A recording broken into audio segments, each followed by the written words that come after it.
Alors, moi, je m'appelle Olivier, donc je vis à Paris. Et donc, là, je suis DJ, producteur. Ça fait pas mal d'années que je fais de la musique. Moi, à l'origine, je faisais pas du tout de la musique électro. J'étais plus sur tout ce qui était musique classique, guitare surtout. D'ailleurs, en général, la guitare, on fait pas de guitare classique, donc c'était aussi un peu original de faire ça.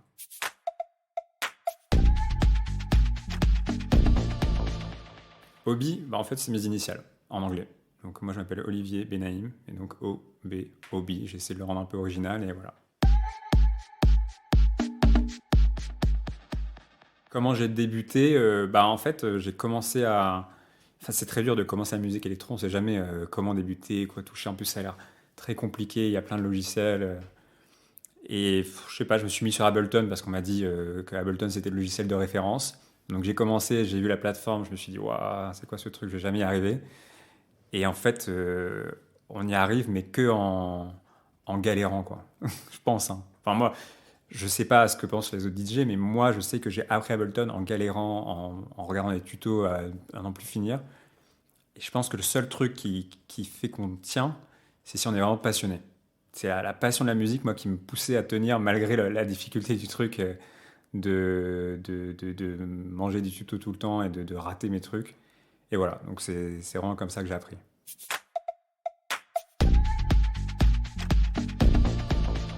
Moi, quand j'étais plus jeune, j'écoutais surtout beaucoup de Stevie Wonder. Ça, c'était ma passion, Stevie Wonder. C'est vraiment le mec que j'adorais. Stevie Wonder, un peu de R&B, Craig David, j'adorais moi, Craig David. Donc aucun rapport en fait, hein. Mais Stevie Wonder, c'est vraiment mon modèle. Parce que ne serait-ce que dans les harmonies des chansons qu'il fait, dans la structure de ses chansons, c'est incroyable, quoi, vraiment. D'ailleurs, c'est marrant parce que Sébastien Léger a repris un track de Stevie Wonder qui s'appelle Stevie. Je l'ai reconnu tout de suite d'ailleurs. On voit vraiment la patte de Stevie Wonder au fond, et c'est un mélange d'électro et de tout ce que j'aime dans Stevie Wonder. Donc ce track pour moi, c'était vraiment un modèle, quoi, vraiment. Un DJ, selon moi, je pense que c'est quelqu'un qui arrive à comprendre le mood d'une foule, quoi. Je pense que c'est le premier attribut d'un bon DJ pour pouvoir placer les bons tracks au bon moment. Et puis je pense que tous les DJ ont ça, ce sont des passionnés de musique qui veulent partager la musique qu'ils aiment, en fait. Je pense que quand on commence à DJ, on a envie d'être DJ parce qu'on veut montrer des chansons aux autres, quoi. C'est un peu ça. Donc un bon DJ, c'est le mec qui va vouloir partager, et je pense qu'on a tous un peu ça, quoi. Ouais.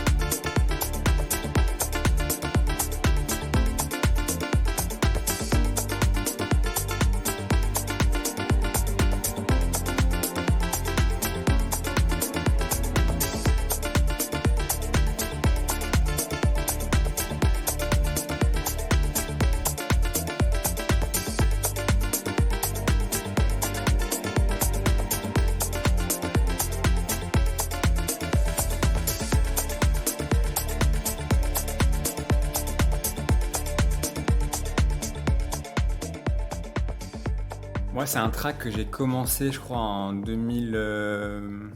J'ai commencé en 2019. J'étais en vacances et j'étais sur mon ordi et j'ai commencé à poser les premières notes, la ligne de basse, je me souviens, avec une ligne de basse d'Ableton, quoi. Je l'ai laissé un peu mûrir, ça m'a pris du temps à revenir dessus, revenir sur cette ligne de basse, trouver la mélodie. Je pense que ça m'a pris peut-être 6 mois à vraiment construire quelque chose. La première partie, je l'ai eu assez vite, mais c'est la deuxième partie avec les notes qui font tin, tin, tin, tin, tin, tin, tin, finalement, qui m'est venue plus tard, alors que ça a l'air plus simple. Et puis j'ai commencé à le jouer quand j'allais jouer dans des sets, j'ai vu qu'elle marchait bien. Et moi, j'étais assez content de ce track, franchement. Et en fait, je voulais absolument essayer de le sortir sur All Day Dream, qui était donc le label de référence pour moi. Et pendant le Covid, il y avait des DJ qui faisaient des feedbacks sur Twitch, sur des tracks pour tous les DJ. Donc tout le monde regardait, enfin écoutait le track en même temps. Et puis à la fin, le DJ faisait un feedback. Et moi, il y avait un DJ de All Day Dream qui s'appelait Bonafide qui faisait une série de feedback. Je l'ai envoyé. Il a adoré le track. J'étais trop content en ce moment-là. Vraiment, il y a des moments dans la musique comme ça où ça se débloque et là, on est trop content alors qu'on a galéré à faire un track, à regarder les tutos et tout. Et d'un coup, ça se débloque. 2 jours après, il me dit bah, je vais faire un stream pour All Day Dream. Est-ce que ça te dérange que je joue mon track, ton track? Je dis bah non, ça me dérange pas, avec plaisir. Ce qui s'est passé, c'est que pendant le set, je reçois un mail de Liberidge qui me dit j'adore ce track, est-ce que je peux le sortir sur All Day Dream? Donc là, c'était top. Et là, il l'a joué pendant, je pense, une bonne année. Donc voilà, c'était top, c'était trop bien. Mais ça a mis du temps entre le moment où j'ai commencé à le faire et le moment où ça sort. Et en général, les tracks, ça prend pas mal de temps à sortir, quoi. Donc voilà, c'est ça l'histoire de Rainforest Walk.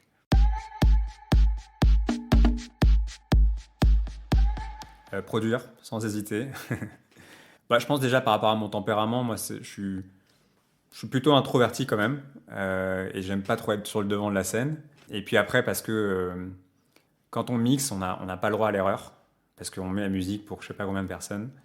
Et la moindre erreur, ça s'entend et ça peut gâcher la soirée, quoi. Et ça me stresse un peu, bizarrement.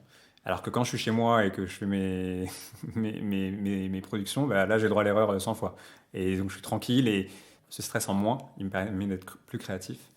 Donc, j'adore ça. Et puis, je sais pas, ce qu'on peut faire aujourd'hui avec les logiciels de production, ça permet d'être vraiment super créatif, de sortir vraiment de tout ce qu'on peut entendre et de tenter des choses.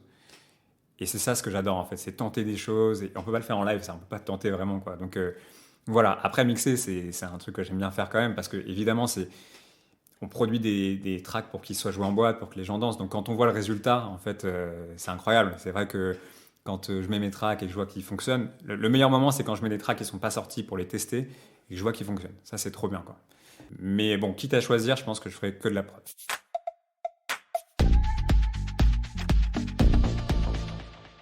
Comment ça m'est venu? En fait, moi, je viens d'une famille de musiciens quand même. Je l'ai pas dit tout à l'heure, mais mon grand-père était pianiste de jazz. Puis ça s'est transmis en fait dans toute ma famille. On fait un peu tous de la musique, donc naturellement, moi, j'ai fait de la musique, mais sans me poser de questions. Et puis voilà, donc c'est comme ça que j'ai commencé la musique. Et aujourd'hui, pourquoi j'en fais et pourquoi je continue, c'est parce que malgré la difficulté de produire, parce qu'il faut savoir que je le disais un peu tout à l'heure, mais produire, c'est frustrant, c'est dur. Parfois, on en a marre. On écoute 150 000 fois ces sons et on n'en peut plus. Bah, le plaisir que j'ai, les émotions que j'ai quand j'arrive à un track, que les gens l'aiment, que même moi, en fait, juste je suis devant mon bureau et que je produis, qu'il y a un truc que j'aime dans ce que j'ai fait, je le retrouve nulle part ailleurs. Et cette sensation-là de plaisir avec la musique, en vrai c'est un truc unique. Et c'est pour ça que j'en fais, quoi. C'est pour ça que je continue et c'est pour ça que, encore une fois, malgré les difficultés, ben, je persévère. C'est vraiment un truc de passionner la musique. Je pense que tous les DJ voilà, qui sont là, qui en vivent, en plus, c'est encore plus dur parce que voilà, la musique, c'est pas un milieu où on gagne très vite beaucoup d'argent, faut un peu galérer. S'ils ont accepté de galérer, c'est parce qu'ils ont été passionnés à un moment et qu'ils se disaient je le fais pour la musique et voilà, quoi.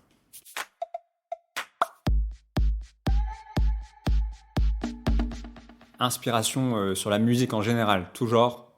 Je l'ai dit déjà, mais Stevie Wonder, pour moi, c'est la référence absolue. Musicalement, il y a jamais eu d'égal, je trouve. Après, aujourd'hui, sur la musique électronique, Sébastien Léger, pour moi, c'est le plus talentueux de tous les DJ. Pareil, je retrouve toujours cette recherche d'harmonie qu'on voit un peu chez Stevie Wonder finalement. Moi, c'est ce qui me plaît en fait dans la musique, c'est quand il y a des harmonies un peu complexes, des choses qu'on n'a jamais entendues, des accords qui sont pas fréquents. Et lui, je trouve qu'il est vraiment extrêmement talentueux. En plus, Sébastien Léger, c'est quelqu'un qui est quand même DJ depuis vraiment beaucoup d'années. Il est passé par plein de phases. Dans les années 2000, il était plutôt proche de la French Touch, etc. Et puis, c'est pas du tout le même style de musique que ce qu'il fait aujourd'hui. Et être capable de se réinventer comme ça et de durer, c'est vraiment impressionnant. Et ouais, aussi Tim Green, j'en ai pas parlé, mais Tim Green, hyper impressionnant aussi dans ce qu'il fait, dans sa musique, dans le groove qu'il met dans ses tracks, ça donne direct envie de danser. Et pareil, lui il est là depuis très longtemps, il a changé de style. Avant, il était proche de Sven Väth avec Cocoon, donc c'était plus sur de la techno. Et aujourd'hui, il fait des choses plus organiques, avec des percussions plus organiques, plus proches de voilà, la tendance All Day Dream, et hyper fort, hyper fort.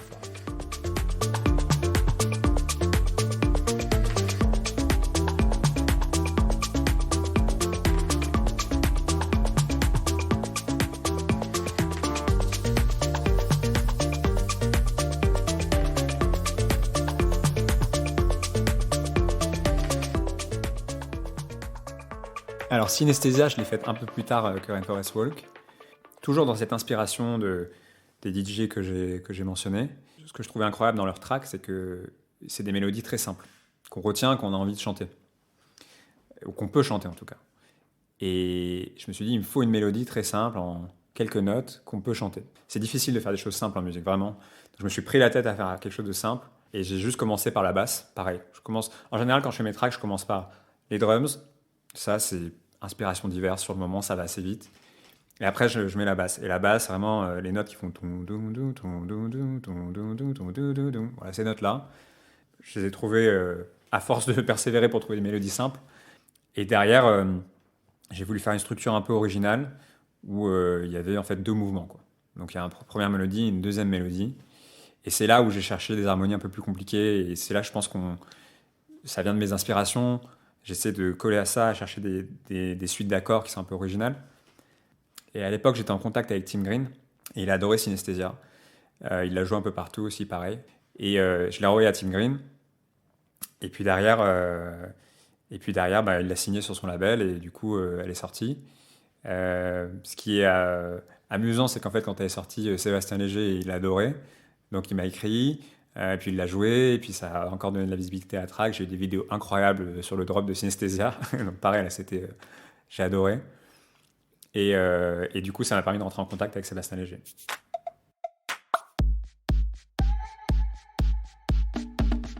Alors, Sébastien Léger, c'est tout récent. Donc, il m'a demandé de lui envoyer d'autres tracks après avoir écouté Synesthesia. Et là, en fait, moi, c'est vrai que son label aussi, je l'avais un peu dans un coin de ma tête, donc Lost Miracle, parce que ça correspond vraiment à ce que je fais et j'adore la musique qui sort dessus.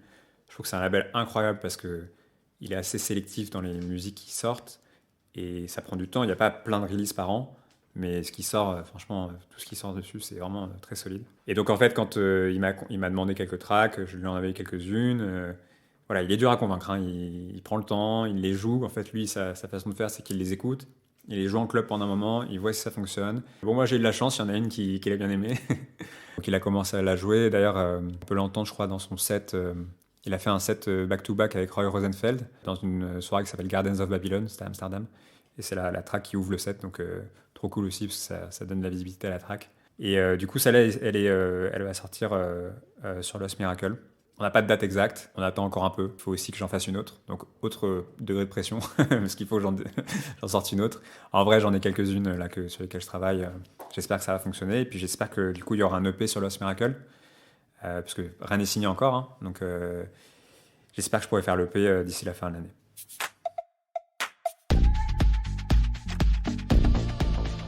Moi, ma musique, je la qualifierais de colorée, riche, parce qu'il y a beaucoup de différentes mélodies. D'ailleurs, c'est assez dur à mixer parce que j'essaye d'être assez riche à ce niveau-là et dense, quoi. Et puis, j'essaye vraiment de faire en sorte que les gens dansent. C'est vraiment ma priorité. Je ne veux pas faire des choses, même si j'aime bien, hein, mais des choses plus douces. Je pense que ça marche pas, ça. Donc, je dirais rythmé, groovy peut-être aussi. Je pense que quand les gens dansent en club, ils sont contents, quoi. Voilà, c'est ça le truc.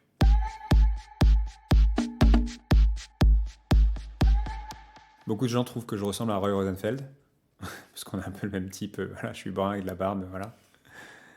Et une fois, j'ai fait un warm-up pour Roy Rosenfeld à Saint-Tropez. Et donc sur l'affiche, il y avait Roy Rosenfeld, il y avait marqué Obi en dessous. Et mon père a vu l'affiche, et il m'a dit « Ouais, elle est trop belle cette photo, cette photo de toi. » En fait, c'était pas mal. Donc même mon père m'a pas reconnu, quoi.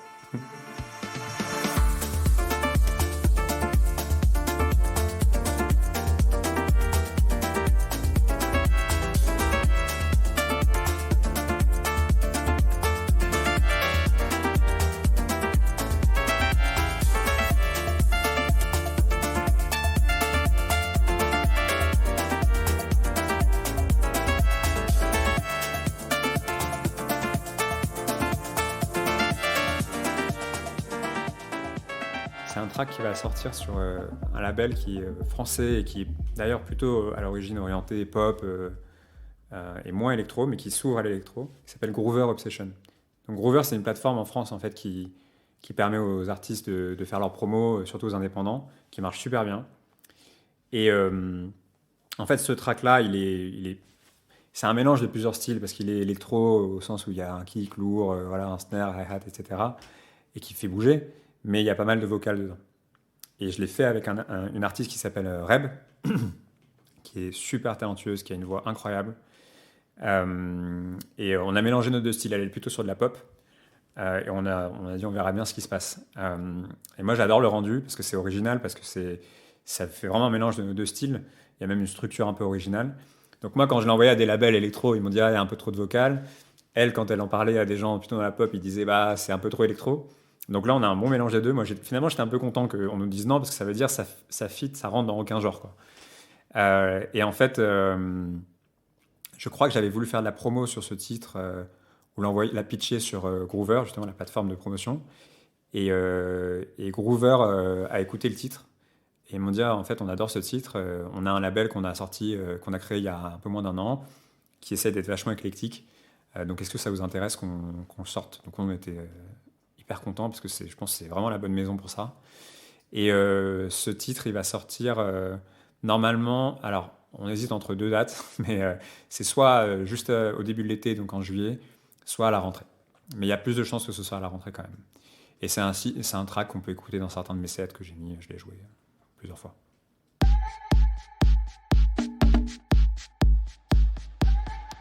À court terme, il y a les prochaines releases dont j'ai parlé, donc ce track avec Groover, j'espère sur Lost Miracle que ça va se concrétiser, mais c'est en bonne voie.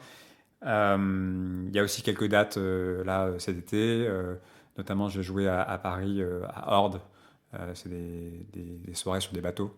Je joue tous les ans avec eux. Voilà. Et puis il y a 2-3 autres trucs qui sont en train de se concrétiser. Donc ça, c'est à court terme. Après, derrière moi, je veux vraiment continuer dans cette recherche de pas rentrer dans un style finalement. Alors je sais que là, je commence à être bizarrement identifier un style qui ressemble à Sébastien Léger, etc. parce que c'est ce qui m'a inspiré. Mais j'espère à moyen, à long terme essayer d'explorer de nouvelles choses, des nouvelles façons de faire la musique et puis pourquoi pas inspirer d'autres personnes derrière, quoi. Alors il y a 3 titres que j'adore jouer en ce moment et le premier c'est Alchemist de Volen Sentir et Makebo qui est sorti sur Lost Miracle. Ensuite, il y a un deuxième track, c'est un remix d'un track qui s'appelle Flank Carton. Donc vous regardez Flank Carton, Mr. Hydrolo remix. Et le dernier track qui est plus récent, que j'ai entendu dans un set de Roy Rosenfeld, qui s'appelle Fonga, c'est de Tailmates. Alors je connaissais pas. Et en fait là, c'est vraiment la particularité du track que je trouve assez incroyable, c'est que c'est pas un rythme classique.